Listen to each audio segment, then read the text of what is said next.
Bonjour mesdames et messieurs, merci de rester avec nous pour ce webinaire de l'Uniden en partenariat avec Les Échos, Le Parisien Événement. Alors je suis avec Barbara Pompili, ministre de la Transition écologique, et avec Olivier Sautel, que j'ai le plaisir d'accueillir, voilà, qui est partenaire et économiste chez Deloitte et qui a piloté un travail très ambitieux, une étude qui porte un regard en arrière et un regard en avant sur l'impact de la désindustrialisation française sur son empreinte carbone et éventuellement les leviers, les leçons à tirer pour l'avenir. Voilà, Olivier Sautel, je vous laisse la parole et je vous laisse présenter les principales conclusions. Merci, heureux de partager avec vous effectivement les résultats de ce travail entrepris avec les membres de l'Uniden. Alors je vous propose d'entrer directement dans le vif du sujet. Slide suivante. Pour comprendre la philosophie de cette étude, il est capital de commencer en rappelant le concept d'empreinte carbone qui est au cœur de l'étude. Alors tout le monde convient aujourd'hui que le prisme environnemental est crucial lorsqu'on parle d'industrie, tout particulièrement d'industrie intensive en énergie, mais comment appréhender ce prisme environnemental, à travers quel indicateur ? Eh bien, l'empreinte carbone, finalement, aborde la question des émissions d'un territoire en prenant comme point de départ les biens qui y sont consommés. Et on l'a rappelé, l'empreinte carbone, elle additionne les émissions des produits consommés en France et produits en France, on peut le voir sur la slide suivante, et ceux des produits consommés en France, mais qui sont importés, et donc, Madame la Ministre l'a rappelé, produits dans d'autres pays par d'autres filières industrielles. Or, cette empreinte carbone, et c'est une première mesure d'étude, lorsqu'on regarde son évolution dans le temps, nous révèle un paradoxe.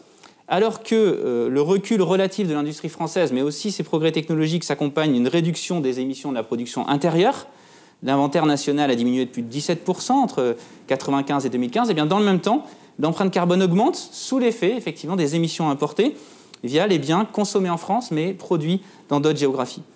Et parce que la question des émissions est mondiale, eh bien ce paradoxe, il nous appelle résolument à prendre en compte l'impact de ces émissions importées. Donc finalement, raisonner en empreinte carbone, c'est reconnaître et c'est affirmer que la question de la localisation industrielle, elle est à la fois une question économique et une question environnementale. Mais ces deux dimensions ne sont pas des dimensions autonomes qu'il faudrait pondérer, mettre en balance. Elles sont en fait les deux faces d'une même pièce, d'un même enjeu, qui est celui de la localisation des activités industrielles.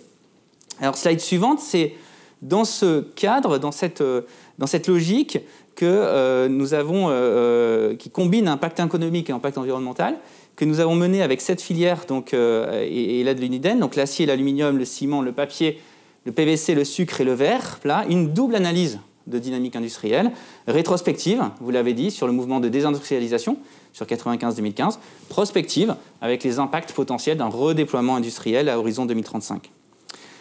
Alors, slide suivante, le constat de désindustrialisation, et je crois que ça a déjà été rappelé par Madame la Ministre, il est dans un sens connu, malheureusement connu, je dirais. La part de l'industrie dans le PIB est passée de 15 à 10% entre 1995 et 2015.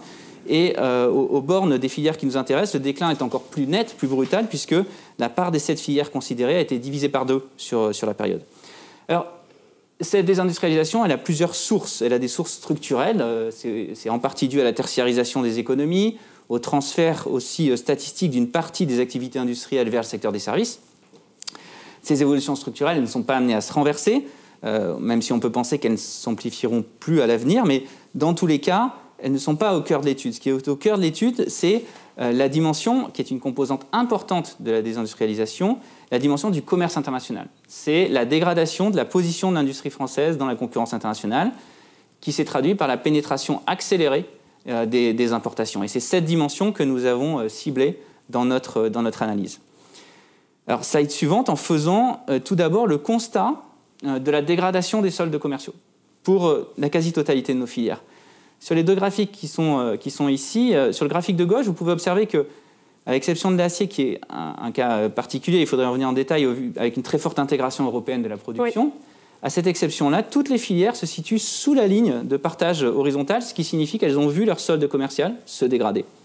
C'est vrai à la fois pour des industries situées dans le cadran en bas à gauche, c'est-à-dire qui étaient déjà déficitaires en 1995 et dont la situation s'est encore dégradée, et le cas des industries situées en bas à droite qui étaient excédentaires en 1995 mais qui ont vu leur solde commercial se dégrader.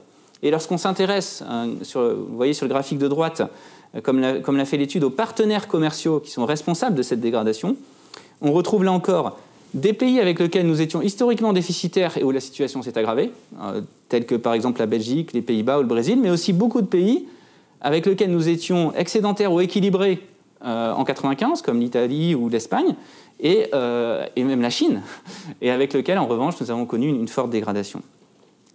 Alors, l'enjeu de l'étude, slide suivante, ça a été de mesurer, de quantifier l'impact de ce déclassement relatif. Alors, la démarche, elle vous est ici illustrée dans le cas du verre, mais nous l'avons fait pour chaque filière. Nous avons retracé, en fait, entre 1995 et 2015, ce qu'aurait été le niveau de production de chaque filière si elle n'avait pas subi la pression de ces importations supplémentaires. Alors, évidemment, tout en contrôlant pour l'évolution notamment de la consommation, pour ne pas confondre une baisse qui aurait été imputable à une baisse de la consommation avec une baisse qui serait imputable au commerce international. Mais même lorsqu'on prend en compte, pour certaines filières, des trends de consommation qui sont déclinants ou moins dynamiques que le reste de l'industrie, eh bien, même si l'on met cela à part, on observe, on met en évidence à chaque fois un déficit de la production observée, c'est la courbe rouge ici, par rapport au niveau de production qu'on appelle contrefactuel, courbe verte, c'est-à-dire celui qui aurait prévalu si cette composante de commerce international n'avait pas affecté ces industries. Et notez bien que nous raisonnons en termes de chemin, c'est-à-dire de décrochage cumulé par rapport à un point de départ qui est celui de 1995. Donc nous comparons bien deux chemins de long terme. Alors lorsqu'on élargit ce constat et lorsqu'on le quantifie pour l'ensemble des filiales, slide suivante, eh bien, quels sont les impacts cumulés de ce mouvement de désindustrialisation ? Évidemment, pour nos filières, il serait encore plus important à l'échelle globale de l'industrie française. Eh bien, à l'échelle de nos filières, lorsqu'on mesure ce glissement entre 1995 et 2015, nous mettons en évidence, à l'aide d'un modèle d'équilibre général calculable, un déficit annuel de près de 3 milliards d'euros en fin de période, et ce qui représente près de 780 millions d'euros de valeur ajoutée. En termes d'emploi, ce sont près de 13 000 emplois, je dirais, qui manquent à l'appel. Soit qui ont été détruits, soit que ces filières n'aient pas eu l'opportunité, finalement, de les créer, comme cela aurait été le cas sans la pénétration accélérée des importations. Toutes les filières sont concernées, alors à des degrés différents, en fonction, évidemment, de leur taille, mais aussi de leur contenu en emploi plus ou moins intensif. Mais le cœur du message consiste à dire que ce mouvement a touché l'ensemble des industries intensives en énergie, dans des proportions significatives, et y compris en se bornant bien au périmètre qui est le nôtre, qui est celui de la dégradation de la compétitivité internationale.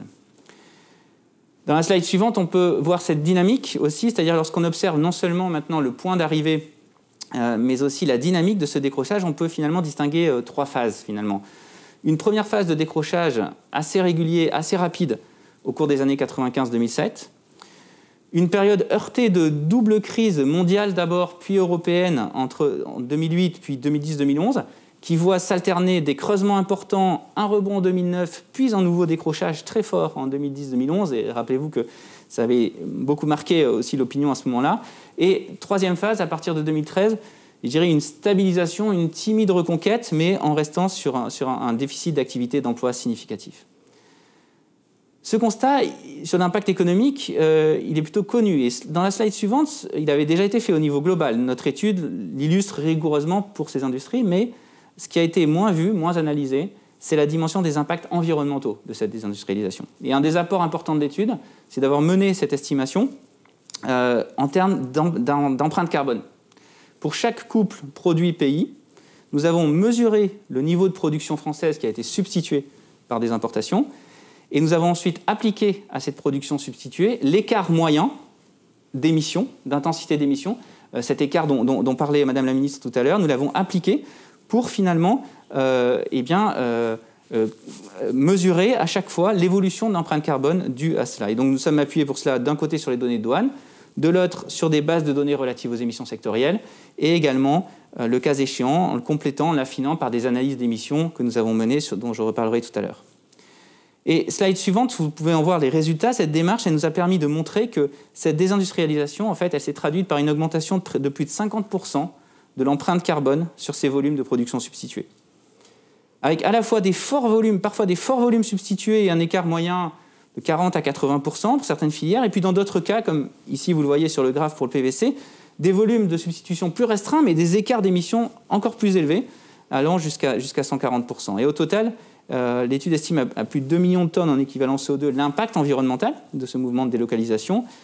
Et nous sommes du coup bien loin d'un discours dans lequel certains auraient pu voir dans le recul des industries, je dirais, un mal pour un bien, un mal économique pour un bien environnemental. En réalité, Nicolas de Warren parlait tout à l'heure de double peine, cela a été un mal pour un mal sous le double prisme économique et environnemental.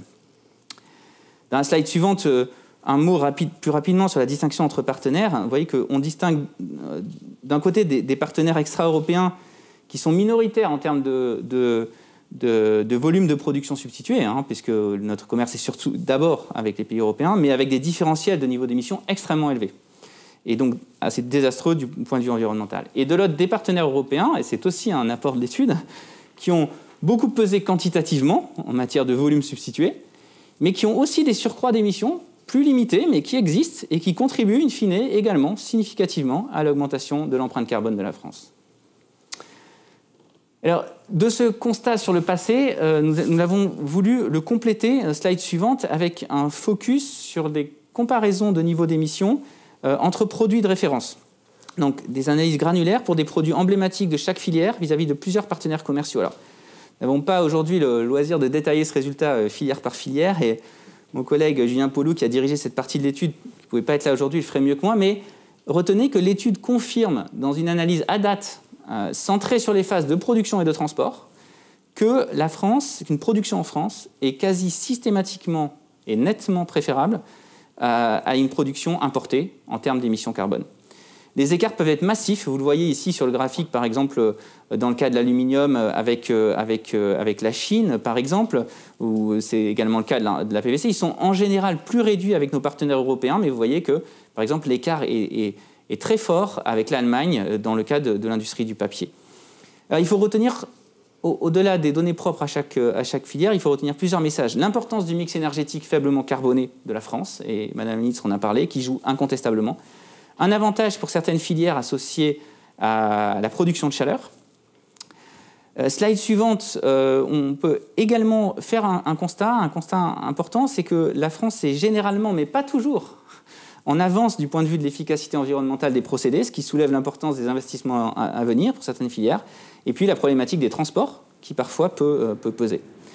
Et donc c'est sur la base de ce constat, slide suivante, que, dernier temps de l'étude et de ma présentation, nous avons analysé l'impact d'un mouvement potentiel de réindustrialisation.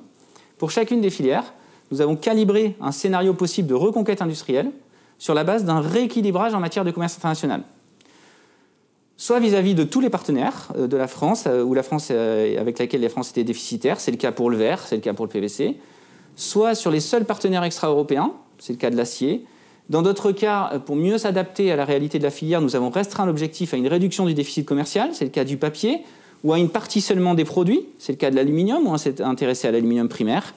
Dans tous les cas, des volumes de reconquête ont été estimés sur la base de volumes observés d'importation, et en parallèle, nous avons modélisé l'évolution de l'écart d'émissions entre la France et ses partenaires d'ici à 2035, notamment en simulant l'évolution comparée des mix énergétiques, en s'appuyant sur les engagements des pays dans le cadre de l'accord de Paris, mais en restant sur une hypothèse de stabilité des procédés de production, parce qu'il est assez incertain de quantifier pour chaque pays quelles vont être ces innovations. Slide suivante, le résultat de cette simulation, c'est sur le plan économique, un gain de près de 3,7 milliards d'euros à horizon 2035, un gain annuel à horizon 2035 de 3,7 milliards d'euros, plus d'1 milliard de valeur ajoutée, et la création ou le maintien de 9 600 emplois, avec, là encore, des impacts positifs sur chacune des filières considérées. En termes d'impacts environnementaux, slide suivante, ce sont près de 5 millions de tonnes de CO2 équivalents qui pourraient ainsi être évités, avec une contribution, là encore, positive de toutes les filières, qui sont toutes, en moyenne, plus efficaces en termes environnementaux que les partenaires commerciaux qu'elles pourraient être amenées à remplacer. Alors, on pourra encore discuter, je pense, ces résultats et ces constats dans la table ronde. Pour conclure, slide suivante, je voudrais rappeler donc les deux apports principaux de l'étude. D'abord, l'importance de raisonner en empreinte carbone lorsqu'on appréhende la localisation des activités industrielles. Et deuxième constat, le fait que l'étude démontre empiriquement en quoi la réindustrialisation peut à la fois contribuer aux objectifs environnementaux et économiques de la France. J'aimerais terminer en rappelant, et ça a commencé à être rappelé, que ce scénario de relocalisation industrielle est un chemin dont nous avons mesuré les impacts sur un échantillon de filières, mais qui repose sur la conjonction de plusieurs facteurs. Et je les mentionne ici, quelle politique industrielle et quelle politique énergétique en accompagnement, quelle gestion de la réglementation, sur un plan à la fois intérieur, national, européen et international, on a parlé du mécanisme d'ajustement aux frontières, et puis quelle nouvelle filière et industrie pour ajouter la conquête à la reconquête, finalement. Et enfin, et Madame la Ministre l'a signalé, quels engagements de l'industrie en termes d'innovation et d'innovation de décarbonation, parce qu'on le sait, il ne suffira pas de continuer à faire mieux que les autres, il faudra faire mieux tout court pour tenir les engagements de la France.